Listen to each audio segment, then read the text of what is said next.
أعوذ بالله من الشيطان الرجيم. بسم الله الرحمن الرحيم. الحمد لله رب العالمين، والصلاة والسلام على أشرف الأنبياء والمرسلين وعلى آله وصحبه أجمعين. سبحانك لا علم لنا إلا ما علمتنا إنك أنت العليم الحكيم. رب اشرح لي صدري ويسر لي أمري واحلل عقدة من لساني يفقه قولي، أما بعد. بسم الله ما شاء الله، لا حول ولا قوة إلا بالله العلي العظيم. اللهم صل على سيدنا محمد وعلى آل سيدنا محمد. السلام عليكم ورحمة الله وبركاته. Alhamdulillah, apa khabar tuan-puan? Mudah-mudahan tuan-puan semua yang sedang menonton pada ketika ini sentiasa dalam rahmat dan lindungan Allah Subhanahu wa taala.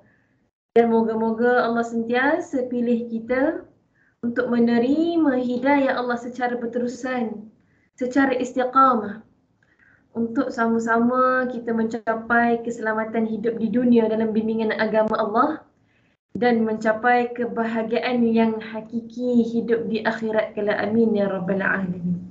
Jadi insya-Allah puan-puan, pada kali ini subhanallah kita akan menyambung tadabbur surah As-Sajdah bagi ayat 7 hingga 9 insya-Allah. Dan subhanallah tuan-puan, pada kali ini kita berada pada siri yang ketiga surah As-Sajdah, di mana pada kali ini kita akan lebih kenal sifat Allah yang maha teliti, yang mana Allah maha teliti dalam serba-serbi. Teliti ini merupakan sifat Allah Ta'ala.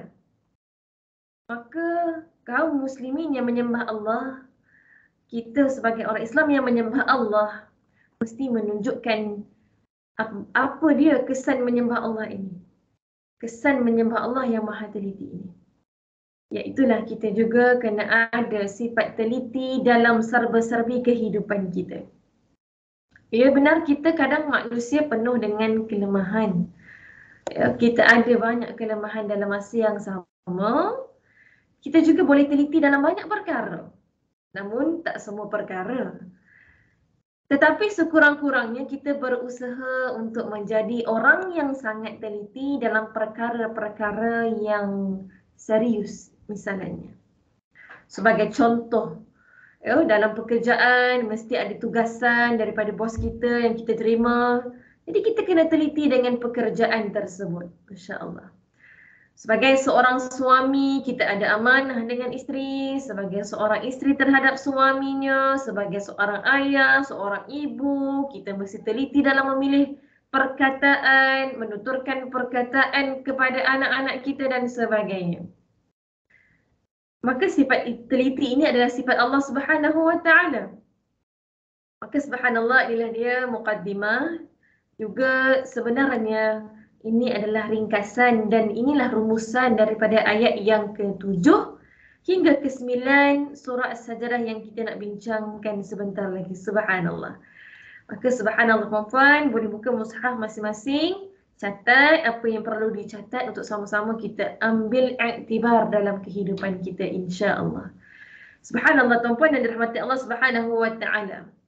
Puan-puan, bila kita lihat ayat yang ke-7 yang mana Allah sebutkan A'udzu billahi minasyaitonir rajim, alladzi ahsana kulla syai'in khalaqah wa bada'a khalqal insani min tin.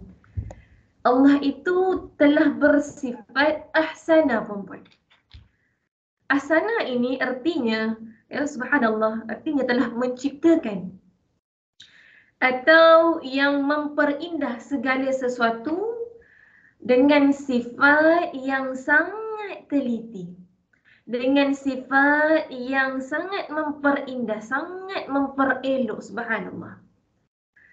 Yang mana terkadang kita sebagai manusia, ya sebagai manusia biasa, apabila kita melakukan suatu pekerjaan kita, barangkali kita melakukan dengan tidak sempurna. Bak kata pepatah Melayu, bagai melepaskan batuk di tangga. Ya, saya tak ada pilihan majikan yang suruh saya buat. Saya tak ada pilihan suami yang perintahkan. Maka kita ada sikap, kita ini tidak ada sikap ahsana ataupun yang dipanggil sebagai ihsan, sikap ihsan, subhanallah.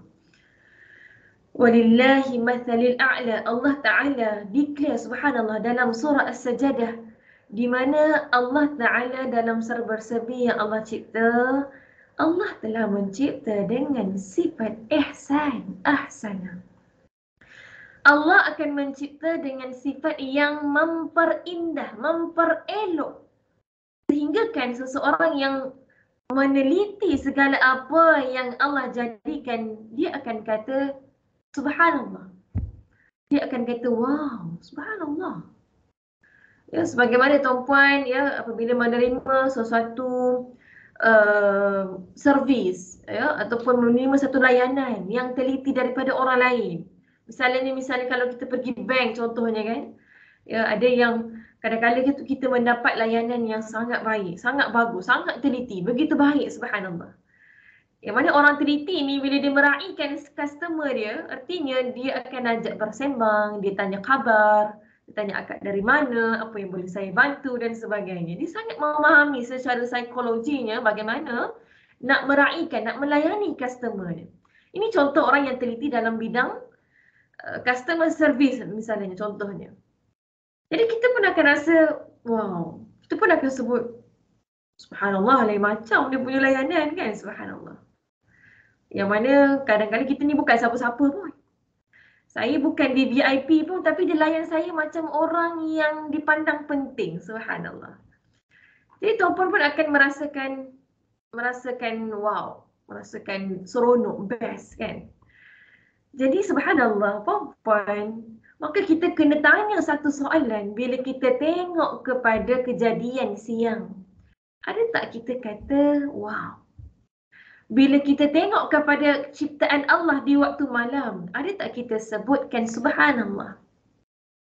Allah sedang menundukkan alam ini untuk servis kepada kita, untuk disajikan kepada kita, untuk diguna pakai kepada kita.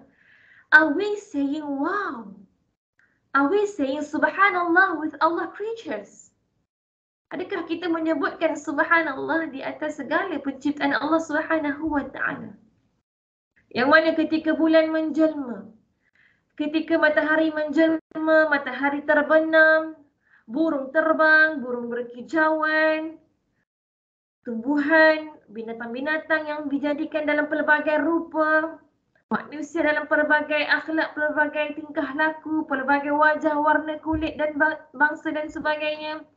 Pokok-pokok depan rumah kita yang besar daripada pokok yang kecil, yang benih itu menjadi pokok cili. Are we saying subhanallah? Adakah kita menyebut alhamdulillah sebagai tanda Allah telah menonjolkan ahsana kulla syai', seolah-olah Allah Ta'ala ini bila mana mencipta segala sesuatu yang kita nampak ataupun yang kita tak nampak. Al-ghaib wa syahada, ingat ayat sebelum ini, yang kita nampak setiap sesuatu yang Allah Ta'ala buat ini telah yang kita katakan sangat sempurna, sangat cemerlang, full mark Allah ciptakan. Penciptaan Allah full mark, subhanallah. Setiap sesuatu yang Allah Ta'ala buat, Allahu Akbar, subhanallah. Tuan-puan tak payah tengok jauh-jauh lah. Ya, Allahu Akbar. Kita tengok je dekat batang tubuh kita ni, tuan-puan. Tengok pada wajah kita, penciptaan rambut kita, jari kita, telinga kita, lidah kita, mata kita, dan segala apa yang ada dalam tubuh kita. Ini yang secara zahir, secara batin, secara dalaman yang kita Allahu Akbar, urat selirat birat dan sebagainya, penciptaan jantung, degupan, Allahu Akbar, subhanallah puan-puan. Ini semua markah cemerlang yang mana telitinya Allah, sempurnanya penciptaan Allah Azza wa Jalla. Subhanallah puan-puan, Allah menyatakan keindahan, kejadian, keajaiban ciptaan Allah. Allah itu Tuhan yang maha sempurna. Maka dia berhak maka Allah ini berhak menonjolkan kehebatan Allah.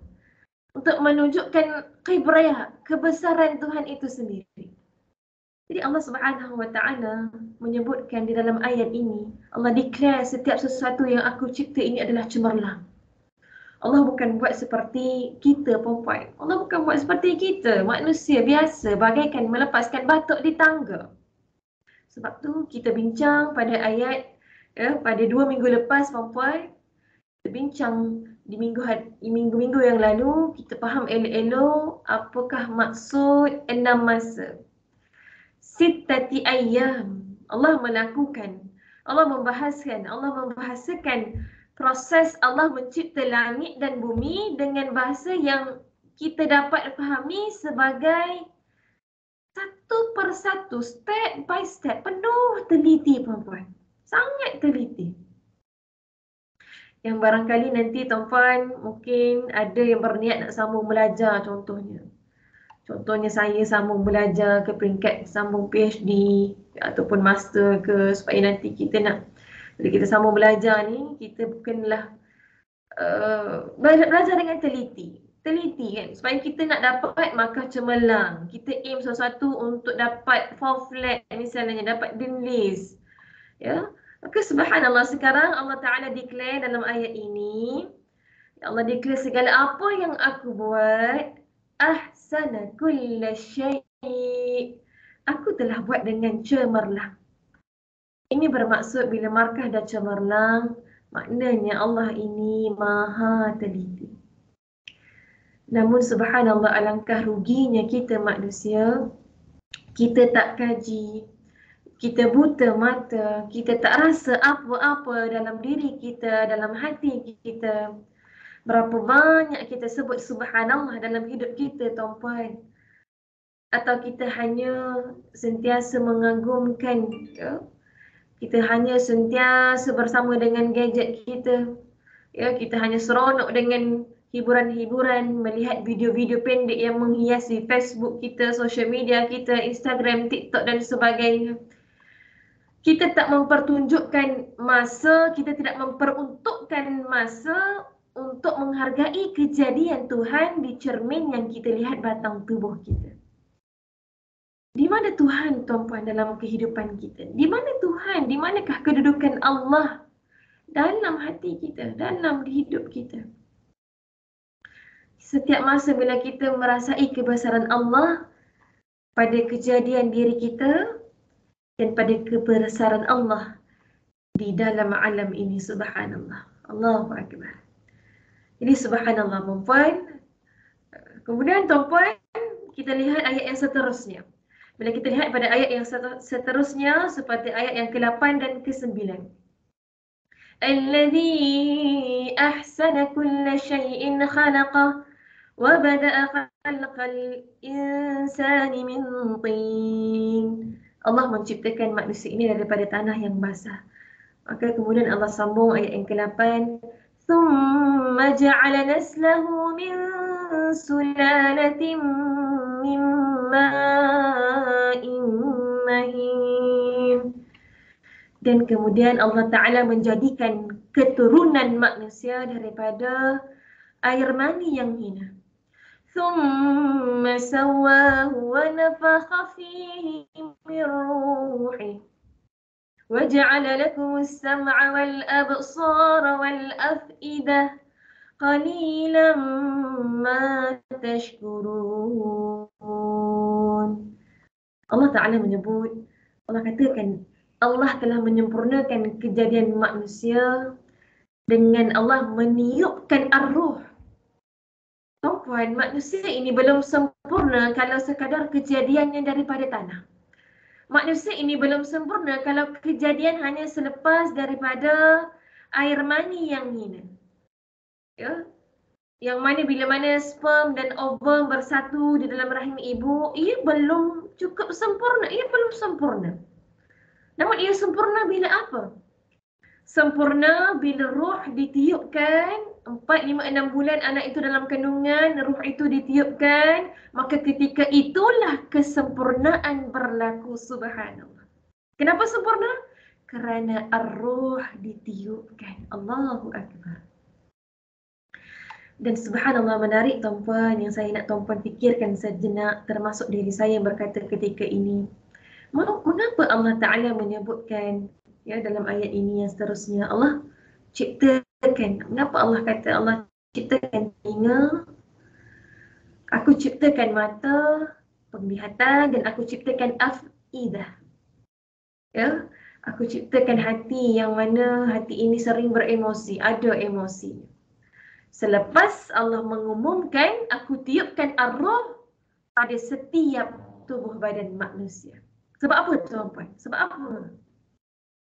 Sebab mulianya manusia ini kerana ar-ruh. Ini poin yang kedua, tuan-puan, subhanallah. Al-Quran sumber kemuliaan. Kita kena faham dulu Nabi Adam AS, malaikat ni sebenarnya dia tak sujud semasa Adam diciptakan daripada tanah. Tapi bila mana once Allah Ta'ala tiupkan ar-ruh, satu kejadian besar dari sisi Allah Ta'ala, Allah sebutkan Allah tiupkan ar-ruh, wa nafakha fihi min ruhi, Allah tiupkan ruh tu ke dalam Adam, dan Adam mengalami pergerakan, Adam mengalami perkembangan, Adam terjadi manusia yang tegak, ahsan taqwim. Maka di situlah malaikah sujud, patuh, sajadah, subhanallah.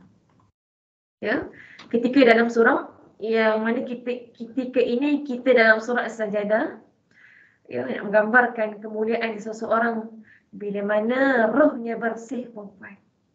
Roh ini memang Allah Ta'ala telah tiupkan, bersih sebersih-bersih kejadian, subhanallah, pada awalnya. Tetapi roh ini boleh menjadi kotor. Kotor kerana apa? Kerana hawa nafsu kita. Allahu Akbar. Jadi subhanallah, kenapa Allah nak berkata tentang ar-ruh ini, tuan-tuan? Bila mana Allah telah mengatakan tentang alif lam mim, tanzilul kitab la raiba fihi, am yaquluna iftara. Sebab Allah Ta'ala nak habaq kepada kita, bersihkanlah roh kita ini, tuan-tuan, dengan Al-Quran. Allahu Akbar. Dengan ayat-ayat Allah yang terdiri daripada huruf-huruf seperti antaranya alif, lam, mim. Bersihkan ruh kita ini dengan Al-Kitab, kitab suci Al-Quran. Tanzilul kitab la raiba fi. Orang yang meninggalkan Al-Quran, sama ada saya ataupun anda semua, anda dan saya yang telah mendedahkan roh kepada kekotoran. Roh ini boleh mengalami kekotoran, tuan-puan. Yang mana seseorang itu bila rohnya kotor, hidupnya hanya dengan tubuh sahaja. Lalu ianya tidak ada beza seperti binatang. Wal'iyadzubillah. Seperti binatang yang hidupnya hanya mencari makan, mencari minuman yang enak-enak. Hidup seperti binatang, hidupnya hanya mencari habitat yang selesa. Tidak ubah seperti binatang, hanya ada jasad sahaja, tidak ada akal. Wal'iyadzubillah. Inilah manusia-manusia yang hidup tidak ada rohani dalam dirinya, tidak ada rohnya kotor. Maka subhanallah, ayat ini nak menggambarkan, surah As-Sajadah ini nak memberitahu mesej kepada kita. Bila mana kita baca Al-Quran, kita bukan hanya memperelokkan bacaan, kita kena betulkan niat untuk, ya Allah, bersihkan rohaniku, ya Allah. Ar-ruh. Ya Allah, Engkau telah tiupkan ar-ruh hingga bersih ruh ini, ya Allah. Sehingga malaikat sujud kepada ayahanda kami Adam AS. Kerana roh yang suci dan bersih ini daripada Allah Ta'ala. Roh yang datang daripada tempat yang tinggi. Tiba-tiba kami tidak sedari, kami telah mengotorinya. Allahu Akbar. Kami telah kotorinya kerana hawa nafsu kami sendiri.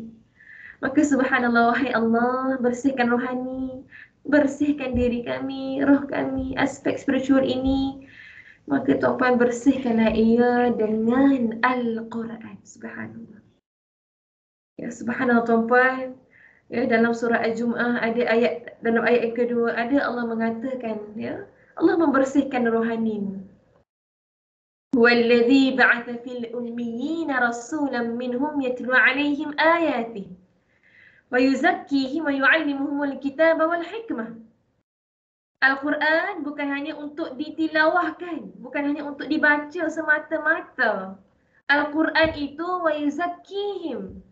Kita kena ada rasa diri kita ini hina, diri kita ini kotor, maka la yamasbul ilal mutahharun. Kita kotor, jadi bagaimana Al-Quran nak masuk dalam hati kita? Yang mana hati kita ini diselaputi dengan kekotoran, maka kita kena bersihkan dahulu. Bersihkan dahulu, barulah cahaya itu boleh masuk. Barulah sampai mesej ayat Allah kepada kita. Subhanallah. Ayat-ayat Allah Subhanahu wa ta'ala. Bila tak bersih, ya, bila karat sana sini kotor, macam mana ya nak masuk dalam hati kita? Bagaimana nak serap? Bagaimana kita nak lembut untuk melaksanakan perintah Allah Subhanahu wa ta'ala? Jadi perempuan, bersihkan hati kita, jauhkan dari sifat mazmumah, jauhkan daripada sifat orang-orang munafik. Kerana al-munafiqun ini adalah penyakit yang mesti dibersihkan daripada hati orang-orang mukmin. Yang mana munafik ini adalah nifaq, penyakit. Jadi subhanallah, Al-Quran membersihkan hati, membersihkan rohani, barulah kita akan mendapat kemuliaan. Ar-Ruh ini sumber kemuliaan. Maka Al-Quran membersihkan Ar-Ruh. Bersihkan rohani kita.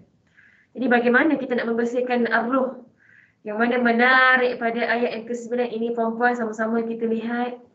Yang mana Allah memberitahukan kepada kita, Allah menciptakan telinga, Allah ciptakan penglihatan, Allah ciptakan perasaan. Masya Allah.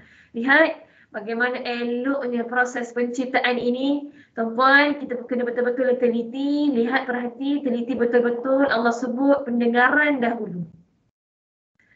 Allah sebut pendengaran dahulu. As-sam'u. Ya, as-sam'a.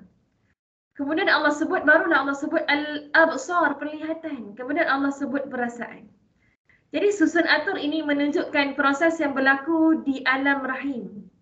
Allah Ta'ala memang menjadikan pendengaran aktif dahulu, perempuan.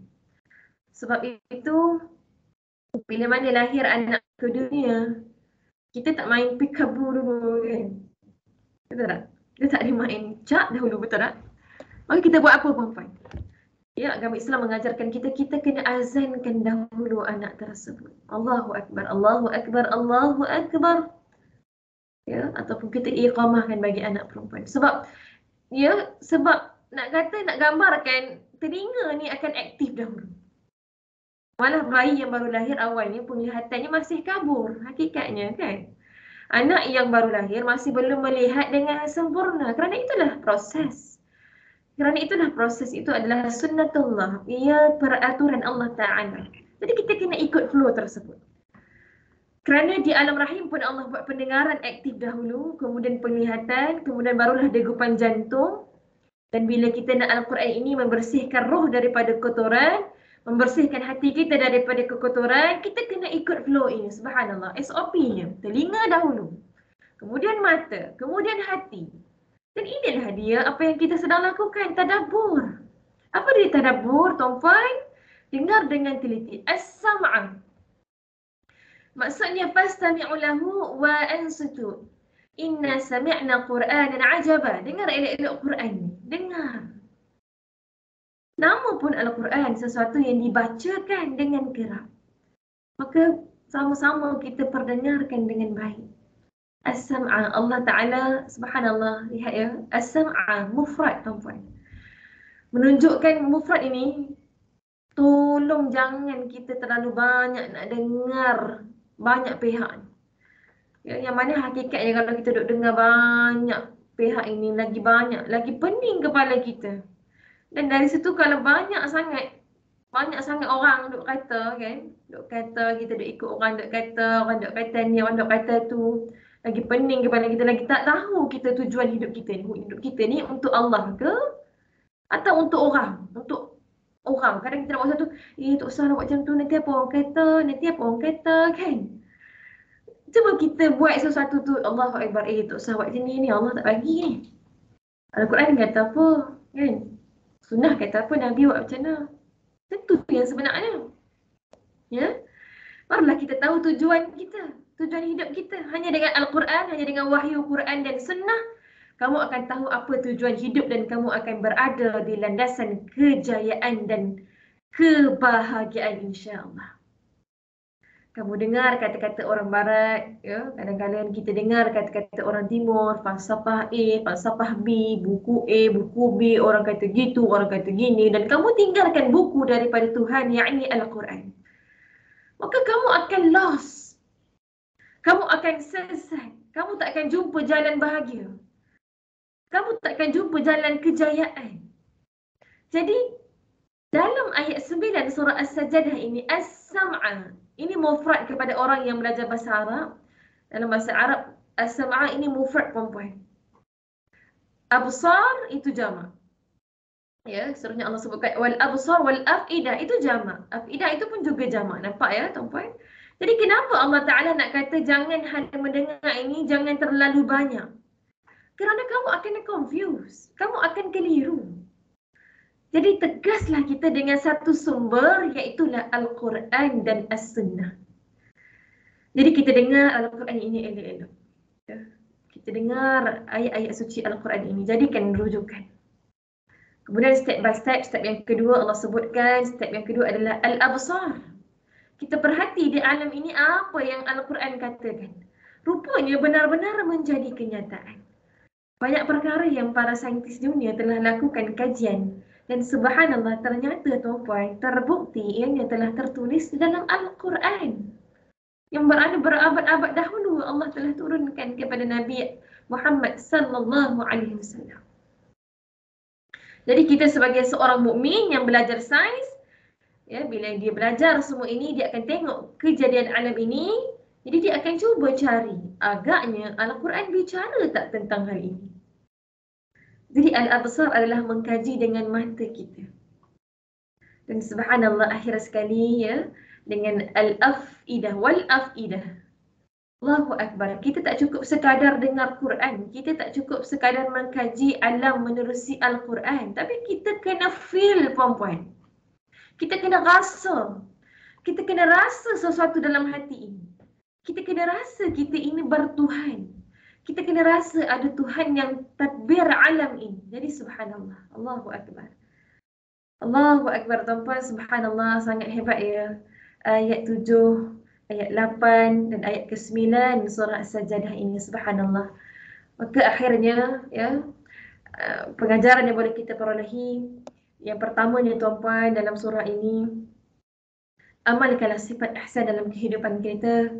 Kerana ianya sifat Allah Subhanahu wa taala dalam perbuatan, dalam afal Allah Subhanahu wa taala. Alladzi ahsana kulla syai'in khalaqa. Allah memperindah segala sesuatu yang Dia cipta. Maka amalkan sifat ihsan dalam melakukan sesuatu perkara itu. Kita beri lebih daripada kadar minimum. Kita bukan buat sekadar ala kadar saja. Kita buat dengan memberikan sedikit lebihan. Kita memperelok, kita memperindah sehingga orang akan berurusan dengan kita merasakan apa yang kita tawarkan, apa yang kita berikan, ya, orang akan puas hati, subhanallah. Orang akan rasa kelainan, orang akan tersenyum kerana kita memberi lebih daripada biasa. Kita punya perkhidmatan, khidmat kita kepada orang lain melebihi daripada kedai-kedai yang lain misalnya. Melebihi daripada kelebihan-kelebihannya ada pada kita. Ya, jadi kita ini, sebab orang ini suka berurusan dengan orang-orang yang ada sifat ihsan, orang-orang yang teliti, orang-orang yang mengkaji. Jadi kajilah sifat, kita amalkan sifat ihsan dalam kehidupan kita agar ianya menjadi satu buah fikiran, satu akhlak yang menunjukkan kita ini memahami bahawa sifat ihsan itu daripada Allah Azza wa Jalla. Maka kita amalkan kerana Allah Subhanahu wa Ta'ala. Dan yang kedua, subhanallah, kekuasaan besar Allah Ta'ala, Allah tiupkan wa nafakha fihi min ruhihi. Allah tiupkan ruh ke dalam diri manusia. Maka bersihkan ruh kita ini dengan Al-Quran. Kerana jika ruh kita kotor, Sukar untuk kita nak memahami ayat Al-Quran. Bila kita sukar untuk memahami ayat Al-Quran, maka sukarlah untuk kita nak mengenal Allah. Apatah lagi untuk mengagumi kebesaran Allah Subhanahu wa taala. Dan subhanallah, yang ketiga, yang terakhir, Allah mengatakan bahawa Allah itu Esa, Allah itu berkuasa mencipta manusia. Dan Allah beritahu apa tujuan Allah menciptakan manusia ini, supaya manusia ini beribadah kepadanya dan bersyukur kepadanya. Maka sebab itulah Allah menciptakan alat, Allah menciptakan kurniaan. Kurniaan kepada kita untuk manusia ini mengenal Allah. Sebab tak mungkin manusia ini bersyukur dan beribadah kepada Allah tanpa mengenali Tuhannya. Maka Allah kurniakan kita anugerah. Allah bagi alat. Apa alat tu? وَجَعَلَ لَكُمُ السَّمْعَ وَالْأَبْصَارَ. Ayat ke-9. Allah bagi tahu Allah cipta manusia ada sebab, ada tujuan supaya manusia beribadah dan bersyukur kepadanya. Maka sebab itu Allah anugerahkan alat untuk beribadah. Dan asas kepada ibadah adalah ma'rifatullah. Nak kenal Allah mesti kena ada alat. Maka Allah ciptakan as-sam'a, pendengaran, wal basar, dan penglihatan, wal afidah. Dua tu, telinga dan mata adalah alat lah. Manakala al-afidah ini ialah hati kita, iaitu tempat untuk kita nak menghadamkan proses ilmu ni, nak hadamkan ilmu. Allahu Akbar. Dan ketiga-tiga ini, Masya Allah, Tabarakallah, adalah saluran yang penting untuk manusia mengetahui dan mengenali Tuhan Pencipta. Dan setelah mengenal Allah Azza wa Jalla, dengan tiga anugerah itu jugalah manusia dapat mengetahui perintah Allah, melakukan ibadah kepada Allah dengan tiga anugerah ini. Mata, telinga, dan hati. Subhanallah. Jadi subhanallah, jadilah manusia yang mensyukuri segala pemberian Allah. Dan mudah-mudahan perkongsian pada hari ini menjadikan kita hamba yang lebih beriman, lebih bertakwa, lebih mensyukuri segala apa yang telah Allah kurniakan kepada diri kita, kepada kehidupan kita. Dan mudah-mudahan menjadikan kita manusia yang lebih bermanfaat kepada manusia yang lain. InsyaAllah setakat itu saja. Barakallahu fiik. Terima kasih puan-puan yang bersama-sama hingga ke siri yang ketiga tadabbur surah Sajadah. InsyaAllah panjang umur, murah rezeki, kita bertemu lagi. Pasti yang baik itu datang daripada Allah Subhanahu wa taala. Segala kelemahan, kekurangan datang daripada diri saya yang ini. Maafkan saya dan doakan saya. InsyaAllah kita bertemu lagi di siri yang akan datang. Sekian, wabillahi taufiq wal hidayah. Wassalamualaikum warahmatullahi wabarakatuh.